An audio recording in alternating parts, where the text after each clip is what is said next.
I've chosen that we look at Psalm 77 because there is often a large gap between what we expect of God to do and what we experience.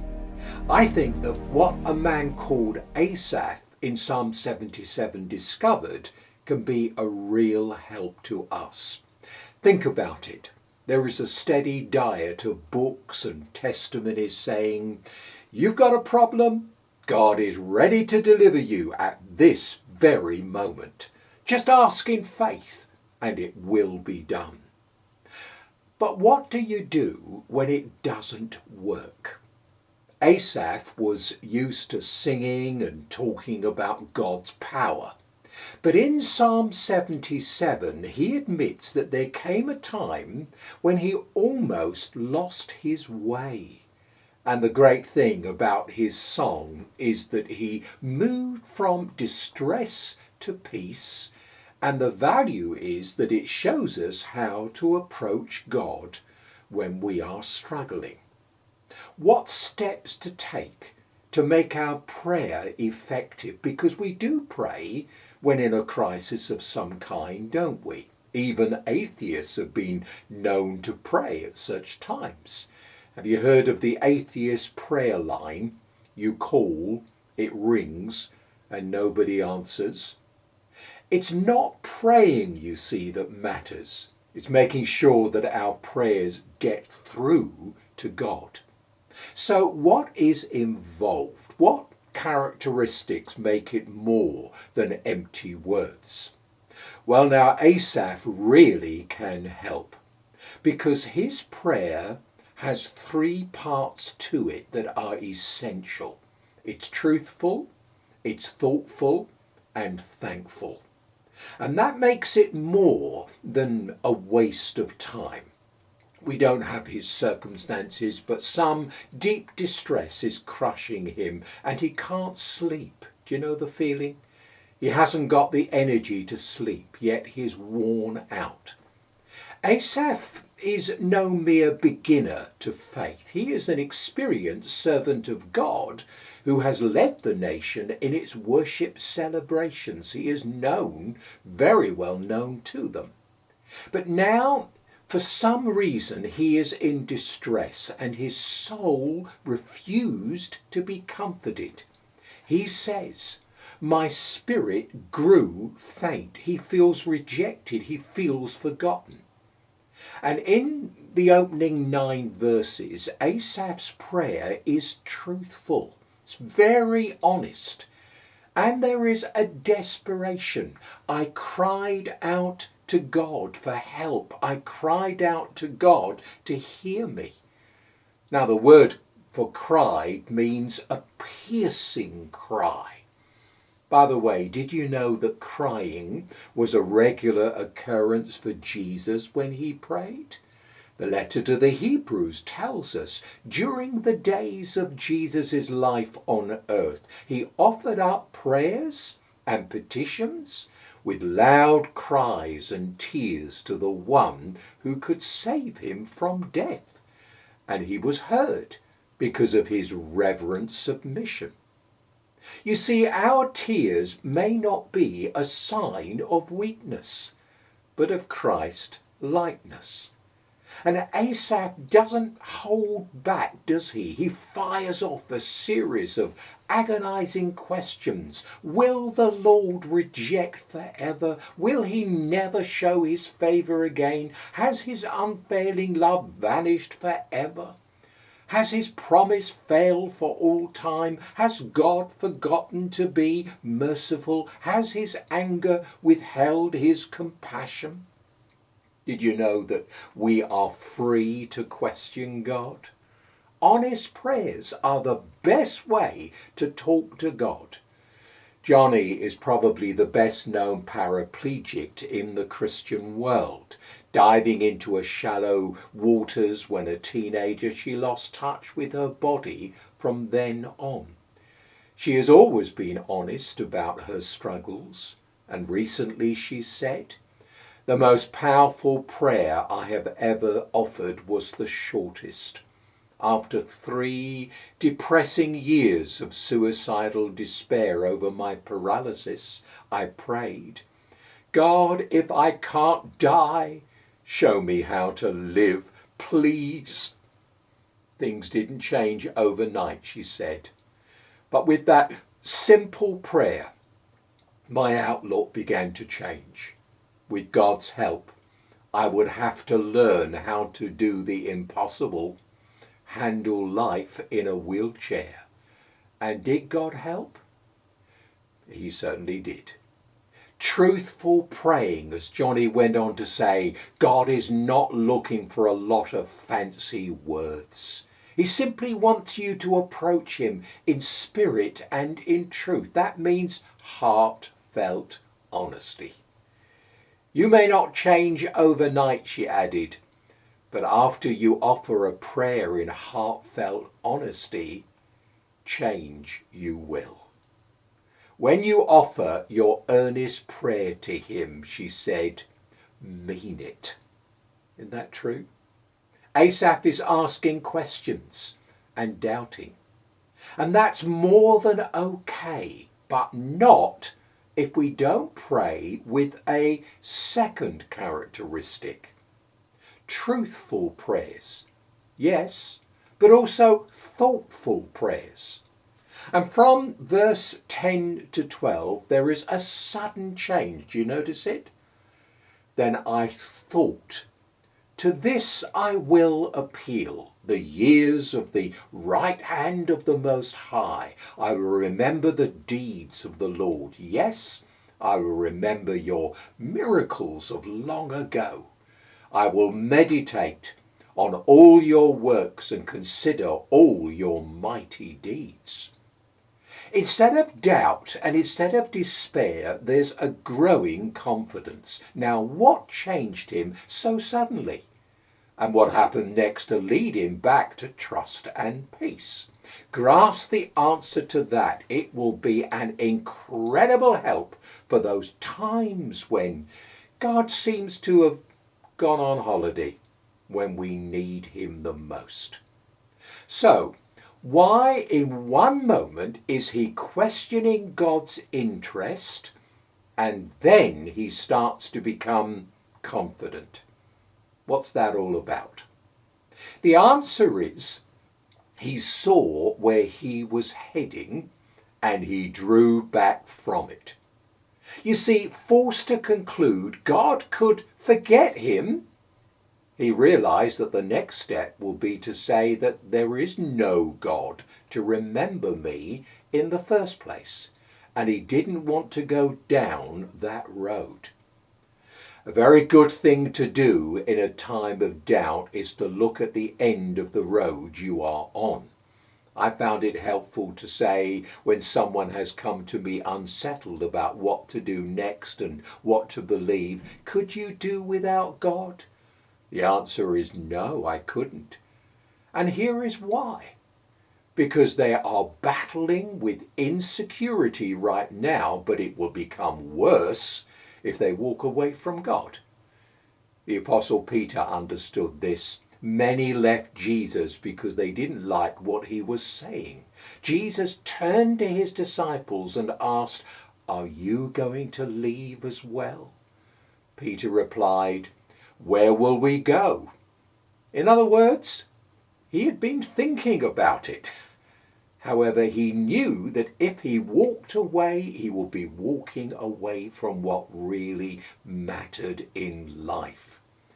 And that's how Asaph is feeling. So, having stopped himself from an overreaction, how did Asaph proceed from this point? You see, many Christians stop the slide but don't take the steps Asaph now takes, and the result is they remain believers but never grow or develop in their faith very much from this stage on. We've all known people like that, haven't we? So what steps did Asaph take?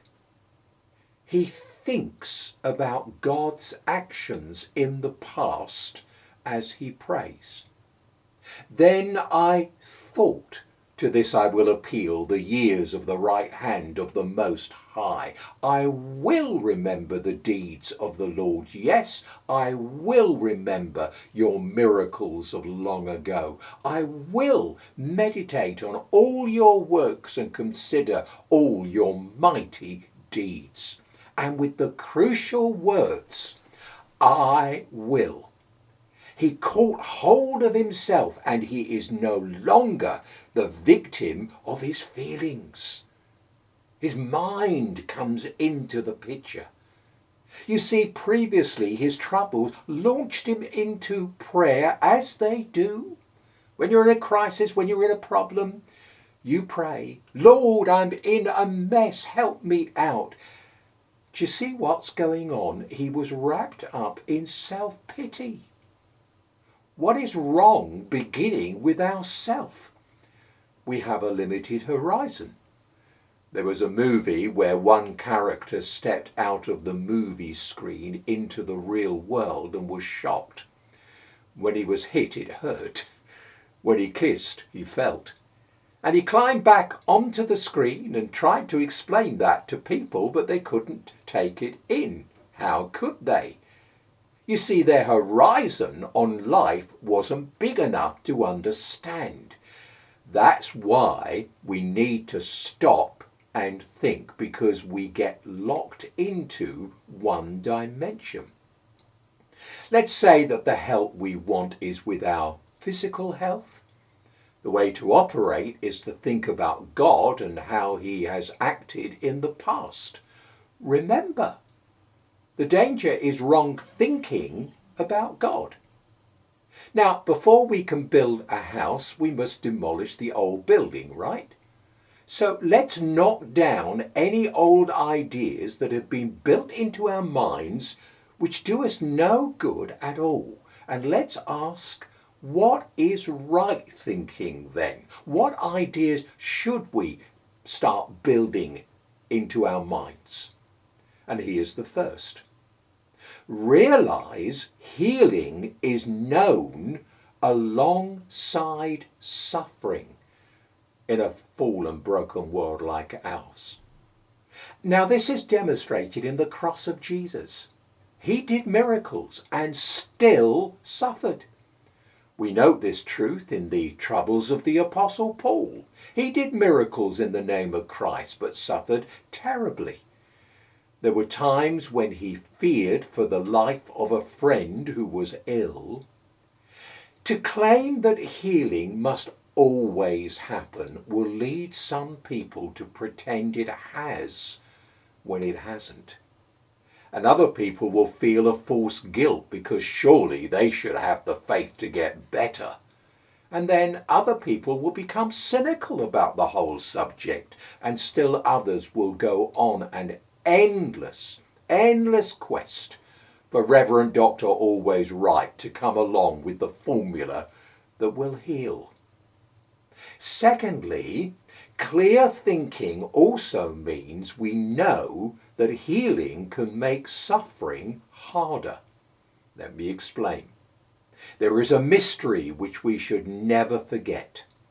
In Hebrews 11 is a list of great Old Testament heroes of faith, men and women helped, rescued, and strong because of their faith in a God who can deliver them.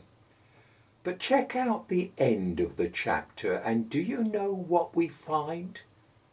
People commended for their great faith, but who struggled, who were persecuted, who suffered and died. It says that all these lived by faith. And the writer notes something about this group that it doesn't note of the former group, of whom the world was not worthy.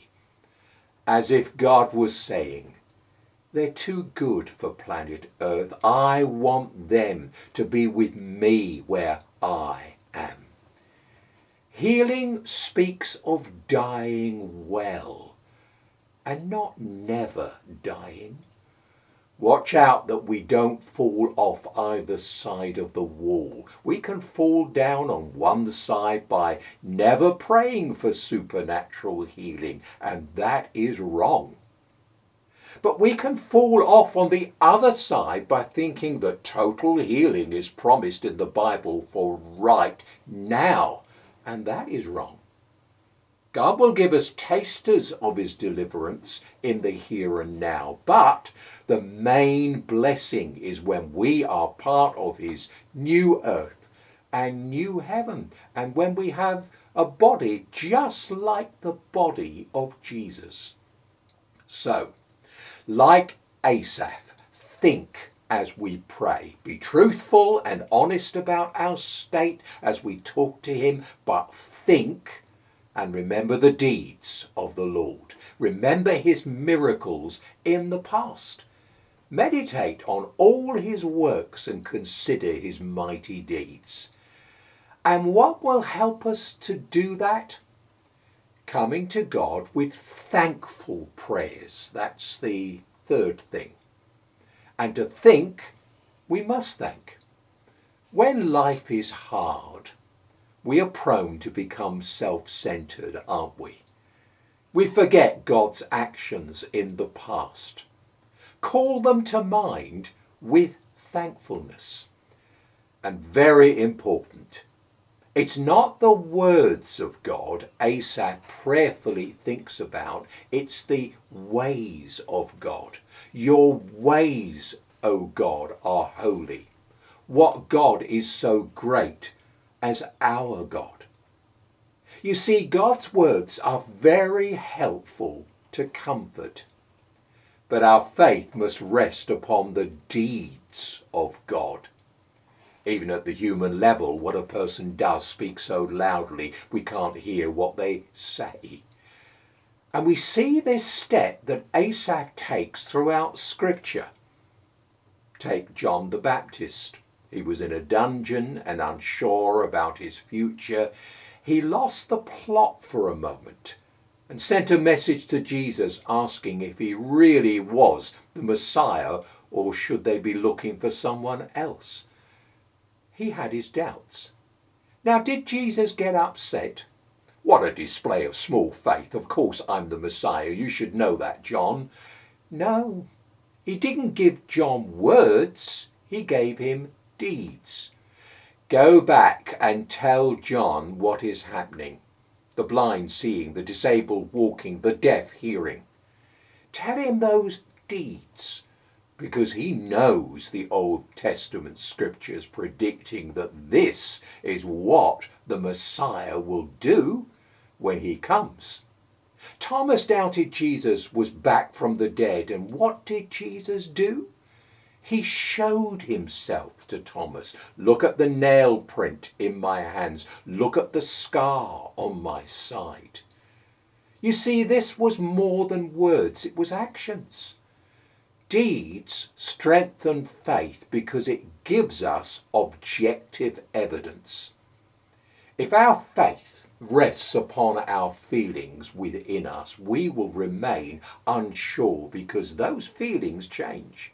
But deeds are timeless. Deeds are facts that remain in history. This is a major reason for the weakness of many believers when in a crisis. The crisis hits and we haven't thought about the solid events of what God has done in our past. We don't approach God with thankfulness for all that he has done. Now, the crossing of the Red Sea was the event which released Asaph. Now, that had happened years before his time. But Asaph sees in this event the sovereign control of his God over all events. Coming to Moses, the nation at that time said, "You've led us out of Egypt, but for what? To die here? We've got the waters in front and the vast army of Pharaoh coming fast behind us. It's all over for us. We're dead meat." And how many times have we said, this situation is hopeless. There's no way out. and we hit the panic button and cry out to God. And at first, nothing much happens. But then God intervened. God got the people through the sea and stopped Pharaoh's army from following them. With your mighty arm you redeemed your people. And as Asaph looks back to that amazing event, he realizes, I have the same God. This is my God today. Look, behind every event that frightened Israel was God's hand. And our inability to understand how God is doing things is no sign that he is not doing something. You know, often we insist that God explain himself to us, spelling out every move that he is making just as he makes it. He didn't do that at the Red Sea, but he brought them through it. Can I ask that we look back and see how God has brought us through some impossible circumstance? Look back on your life. That action of God back then can help us now if we will think it through, giving thanks for it. It can give us firm ground on which to stand. And as Asaph looked back many, many years to Israel's deliverance out of Egypt through the blood of a lamb on their doorposts and the parting of the Red Sea to eventually a better life, it didn't look as though it was going to work out well. Why is it that at times God seems to stay at a distance from us? Well, think of it this way. When a parent wants their child to walk, you know the routine. You see the toddler toddling. Left foot forward, followed by the left foot forward, and down they go. As the child begins to get the hang of it, the parent starts to edge away, and that baby doesn't know what to make of this. Why are they edging away rather than toward me? We know the answer, don't we? They don't want to spend the rest of their life wheeling them around. Do you know what happens when a baby giraffe is born? The baby comes out of the mother front hoofs and head first. If you think we human beings are in for a shock when they dangle us upside down and slap us to make us cry, well, that's nothing compared to what happened with the giraffe. The baby falls about 10 feet, landing on its back, and the mother looks around for a minute and then kicks the baby. You see, she wants it to get up. She then gives it another kick because she wants it to remember how it got up that first time. And if God instantly responded to every need just as we had a need, we would depend upon our feelings for everything. And as Asaph thinks and thanks God for what happened at the Red Sea, he realized it was God's intention to lead them through the sea. This was God's intention when they left Egypt. Your path led through the sea, your way through the mighty waters. That never entered their minds, but God knew it. Though his footprints were not seen, that is, they couldn't predict how things would work out, God knew all along what he would do. Annie Johnson Flint suffered, oh how she suffered a lot. And she captured this truth in a wonderful poem. Have you come to the Red Sea place in your life, where in spite of all you can do, there is no way out, there is no way back, there is no other way but through? Then wait on the Lord with a trust serene, till the night of your fear is gone. He will send the wind, he will send the floods, but he will say to your soul, go on. And his hand will lead you through, clear through, ere the watery wall roll down. No foe can reach you, no wave can touch, no mightiest sea can drown. The tossing billows may rear their crest, their foam at your feet may break, but over their bed you may walk dry shod in a path that your Lord will make. In the morning watch, 'neath the lifted cloud, you shall see but the Lord alone, where he leads you on from the place by the sea to the land that you have not known. And the fears shall pass as your foes have passed. You shall be no more afraid. You shall sing his praise in a better place, a place that his hand has made.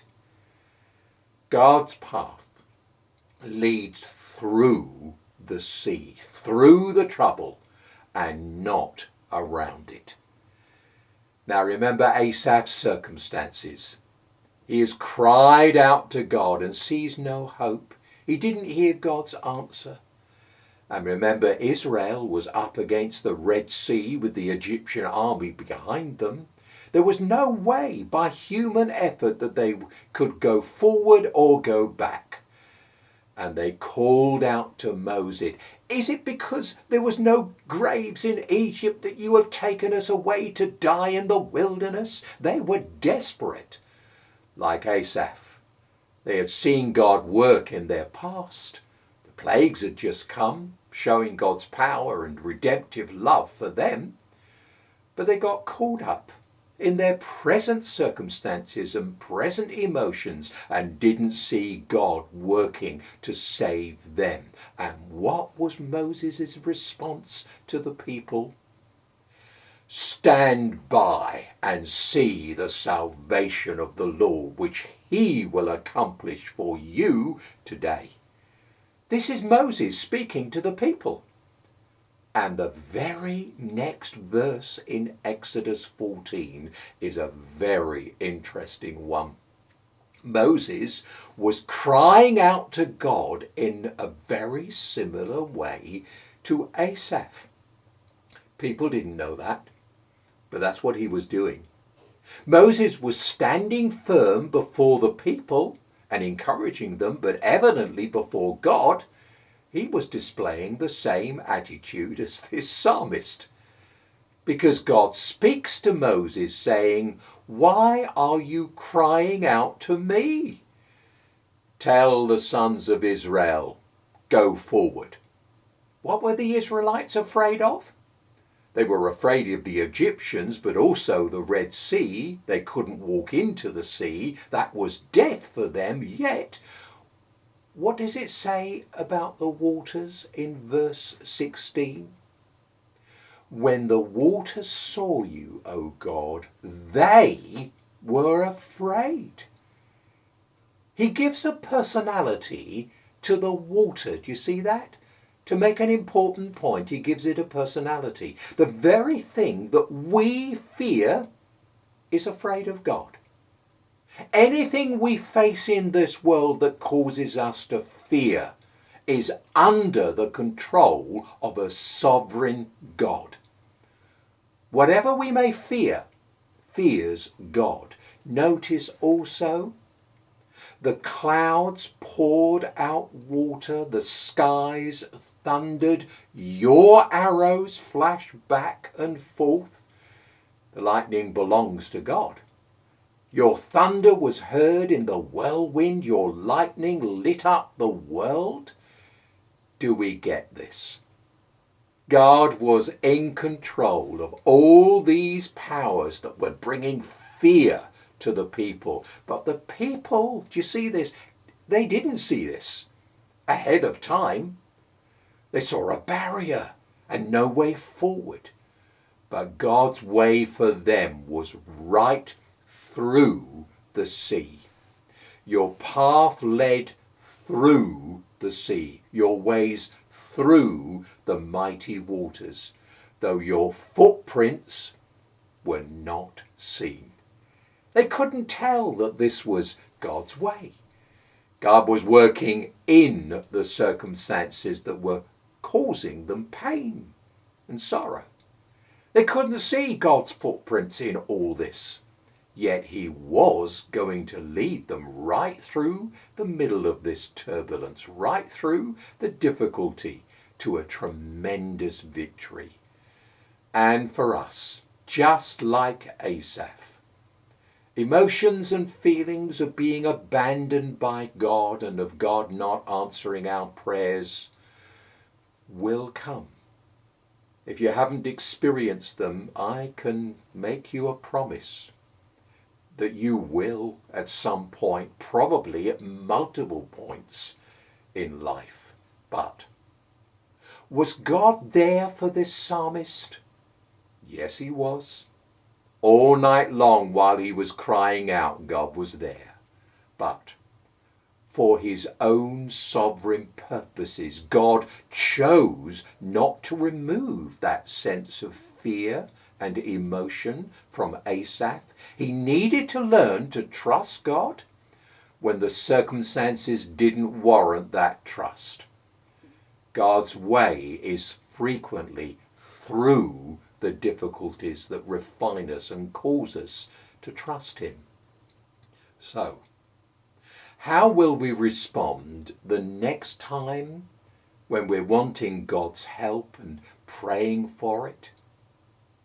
When we have learned to trust God in all circumstances, we will not be led astray by a promise of health, wealth and security after going through a religious experience.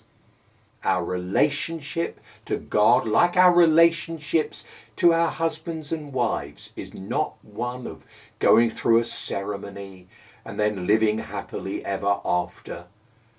But like marriage, our relationship to God will have its ups and downs.